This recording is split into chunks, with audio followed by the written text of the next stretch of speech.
And a very good morning to you. This is Talk, the home of common sense. 11:37 is the time. Benedict Spencer with me. Can't wait to get your thoughts on what our next guest has to say. Who's joined us in the studio, interestingly, not working from home today, Dave Penman, the General Secretary of the FDA Union, the First Division Association. This is basically the most senior and middle-ranking civil servants, public service professionals, representing all the people who kind of are supposed to get stuff done so our country works.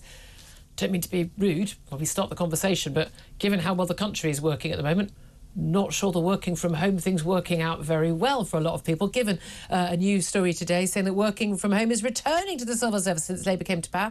Telegraph has done an analysis saying that attendance at 13 government departments in Whitehall has fallen from the levels back when the Tory party were in charge, including the likes of the Treasury, Housing and Justice departments, all of which, of course, where everything is going absolutely swimmingly in terms of how the public are dealing with things. I'm basically saying that they're working from home more rather than less, and they're looking at 50 of Britain's biggest companies, and they're now being told to spend more time in the office rather than less.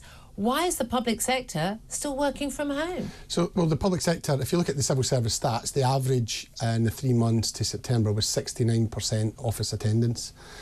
No, that's going in the office at some point. That's the figure that they're using. But not all week. Well, that's when desks are occupied, 69% when desks are occupied. So that's the stat that they're using, they're saying has fallen. But that's because they got rid of a lot of desks during lockdown and they've never replaced them. But their policy in the civil service is 60%, at least 60%, and senior managers expected to go in more. I mean, they compare the private sector. The figure for the private sector is rising from 50% to 60%. The figure for the civil service is nearly 70%. Here's the thing. We don't pay the wages. My audience, we don't pay the wages of people in the private sector unless we buy their products. If they're not good at their jobs, if they don't get their jobs done in the working from home, and that may work for some companies and some jobs, but when it doesn't work for a company, when they realise that people aren't producing well, and again, I accept that some jobs that works very well, but clearly in others it doesn't, because more and more private companies are going, you know what? We want you back in the office to get the job done. But it's entirely up. But whether a private company... still behind the civil service, Julia. You can't have it both ways. Whether a private company... No, those stats are distorted. Whether a private company does well or not, I couldn't care less. It's not my problem.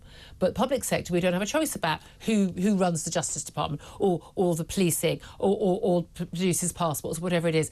The point is 60% or 69% of desks being filled. It's completely dependent on how many sodding desks you've got relative to the population of staff. But that's the figure the previous government... yeah, they were useless too. Did analysis on. So the point here is that there's two things. One, working from home doesn't affect productivity. They've done a study about this. Jim Harra gave evidence to Parliament. They looked at staff working from home in contact centres, staff working in the office, and they could see no discernible difference in terms of productivity. Well, there is no... If you look at the Telegraph story, there is absolutely no evidence linking productivity with work from home. You talk about except the reality of everyone's lives right now in the UK, waiting for the council to get back to them. So those private sector organisations that you talk about, the ones that are about the bottom line, that are all about profit, they're allowing their staff to work from home 50% of the time. So if it didn't work for them and if it wasn't productive, they wouldn't be doing it either. The reality of it is modern workplaces allow people to work flexibly. The key thing here is that a lot of the productivity, look, there's such low expectations. The stats are very clear. Productivity in the private sector over the last 20 years in this country has gone up by a lot. It's had to, and actually particularly since lockdown.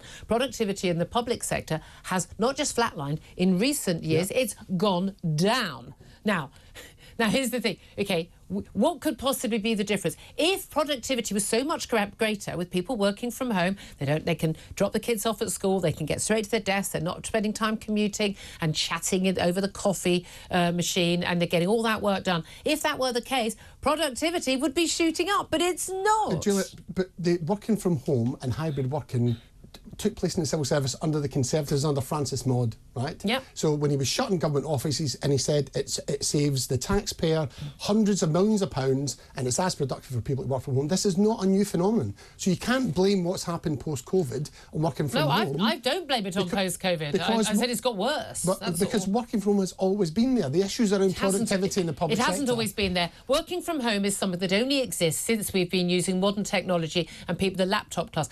Millions of people in this country, the vast majority of people in this country, can't work from home. They have to be somewhere. They actually have to be somewhere to do their job. There's lots of public servants who can't work from home either because the nature of their job means that they can't do it. If you're working in a job centre advising people on job brokering, you can't do that from home. There's lots of bits of the public sector where that doesn't happen. But there's also, by the way, a lot of that stuff that's going on, and it's being mentioned, particularly, benefits office, job centres, actually a lot of that stuff is now on the phone. The person who's claiming is on the phone, the person who is handling their claim is on the phone.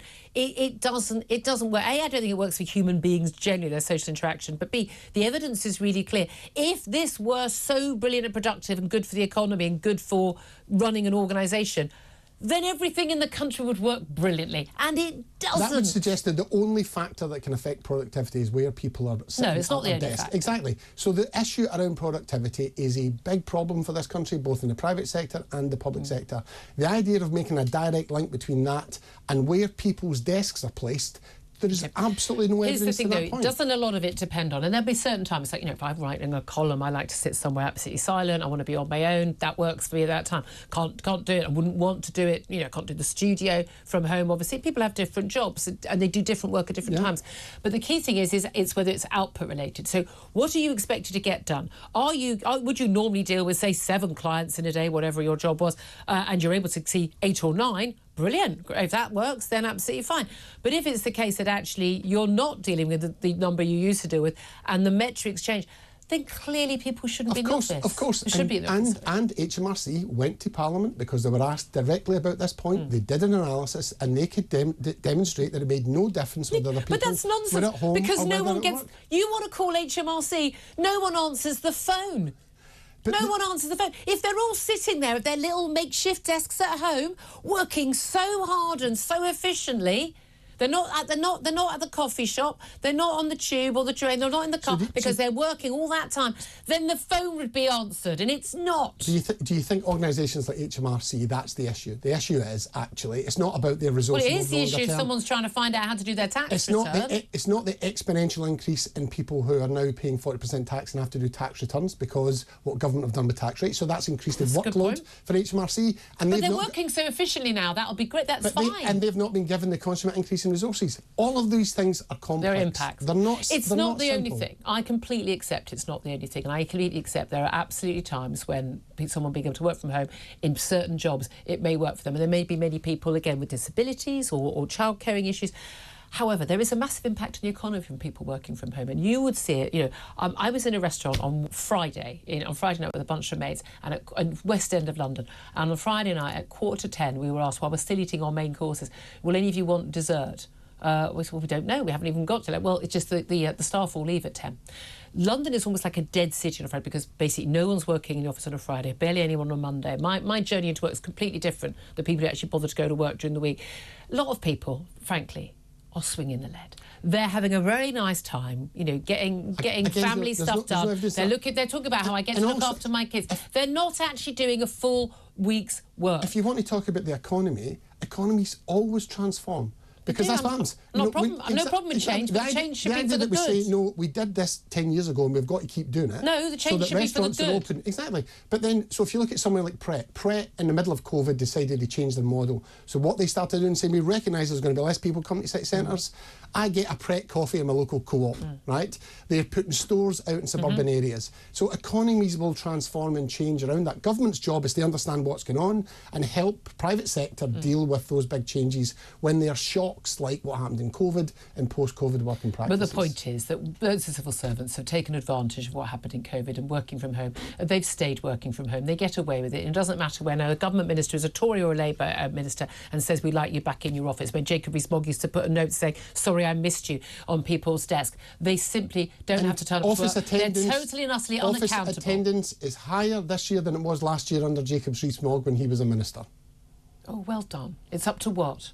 69%. No, that's an incorrect statistic. You keep doing that. 69% of desks are filled. If you have 100 people and 100 desks, and then everyone goes and works from home, you take away 50 of the desks and you only have 50 desks, and then you say, oh, good, 30 of those desks are now being filled. We've got 60% attendance. No, you haven't. You've got 30% imaginary attendance. Desks for these statistics to be produced? No, you've taken away the number of desks. So when you say you've got this attendance, difference. It's not. You've got far fewer people in the office than you used to have in the office, and you're claiming... I'm so sorry for understanding maths. I know no one in the civil service does anymore, but I do. You know that's the truth. You know that what I've said is true. You cannot tell people that they should be in the office when they don't have a desk. No, you have the desks for them. Yeah, so which will cost money. Well, it costs money when people aren't getting their job done because they're working from home. You talk about productivity, you talk about efficiency, and when the civil service saves money, right, by reducing office space, you complain that people aren't sitting at their desk. No, it's a complete fake saving, Dave. The last time the government did analysis of this in 2015, they saved over £700 million across Whitehall, right? Yeah, OK. You save money by not having... You save money by not having desks. Oh, well done. The trouble is, the country doesn't save money by having a completely and utterly non-functioning, inefficient, non-working civil service because everyone's out walking their sodding dog and doing a 45-minute Zoom where what they could have done is popped over and gone, hey, Dave, what do you think about this? Great, I'll sort that out. So why are they doing it in the private sector then, Julia? They're stopping doing it in the private sector. They are. More and more top companies are going back to having people in the office because they know it won't work. You can look out the window of your studio and see HSBC in Canary Wharf. Yeah. They're closing that building and they're moving back in at the site of London. Do you know why? Because it costs too much and they haven't got any people who want to come in. Because they've got half the number of people coming into the office. You know why? Because they can't get people in because people would say, I'll go work in the public sector and I won't have to turn up to work ever. I can get my laundry done while I'm at work. Do HSBC make money? Are they productive? Are they efficient? Do you think they understand the business model? I've got to be honest with you, I've got an account at HSBC. I don't think they're very productive and efficient, actually. So everybody's terrible. All I'm saying is, when was the last time someone answered the phone at your bank, at your council, you know, at the passport office? Although apparently they're vaguely efficient now. But, Dave, we're going to not agree on this one, but I'm going to have to let you go. Okay.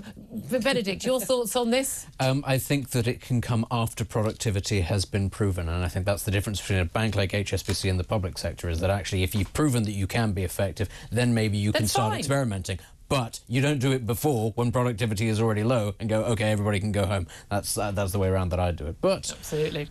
Anyway, I need to get through to HMRC later, so we'll test this theory. Good luck with that. I'm just very excited that Dave came into the studio, didn't work from home. But there we are. Dave Penman, pleasure to have your company. Thank you, General Secretary of the FDA Union. Love to hear your thoughts on all that, folks, especially if you're working from home.